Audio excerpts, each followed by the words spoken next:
দেশজুড়ে ব্যাপক আলোচিত ঢাকা মিরপুরের পল্লবীতে ধর্ষণের পর শিশু রামিসাকে খণ্ডবিখণ্ড করে হত্যার ঘটনায় বিচার প্রক্রিয়া বিলম্ব করার উদ্দেশ্যেই মূল আসামি সোহেল রানা নতুন করে ঢলার নামে আরেক ব্যক্তির সম্পৃক্ততার দাবি প্রচার করেছে বলে মনে করছে পুলিশ।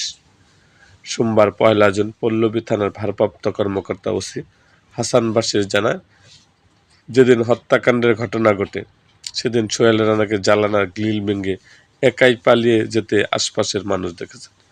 তদন্ত শেষে পুলিশ আদালতে অভিযোগপত্র জমা দিয়েছে এবং তদন্তে তার স্ত্রীর ছাড়া অন্য কারো সম্পৃক্ততার কোনো প্রমাণ পাওয়া যায়।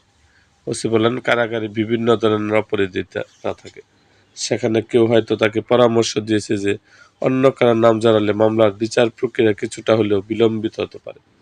তবে ডলারের সম্পৃক্ততার বিষয়টি সম্পূর্ণ ভিত্তিহীন ও মিথ্যা। তবে এটা পরিষ্কার, সোহেল রানা মামলায় বিলম্বিত করার জন্য কারো পরামর্শে কাজ করেছে।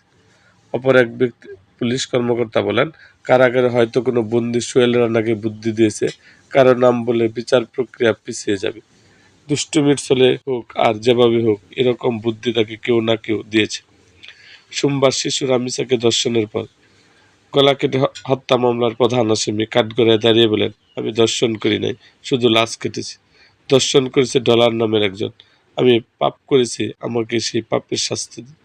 এ সময় তিনি দাবি করেন, মেয়েটাকে এনে তিনি পারলে ডলার নামের একজন তাকে 2 লাখ টাকা দেওয়ার কথা বলেছিল।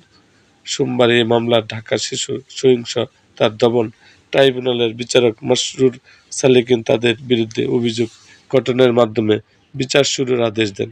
একই সঙ্গে এই মামলায় সাক্ষ্য গ্রহণের জন্য আজ মঙ্গলবার 2 জুন দিন ধার্য করেন আদালত। এরকম আরও ভিডিও পেতে এবং রাজনৈতিক অঙ্গনের নানা ঘটনা ও ইতিহাস জানতে আমাদের মুক্তাগাছার ইতিহাস মিডিয়া ইউটিউব চ্যানেলটিকে সাবস্ক্রাইব করুন এবং পাশে থাকা বেল আইকনটি বাজিয়ে দিন।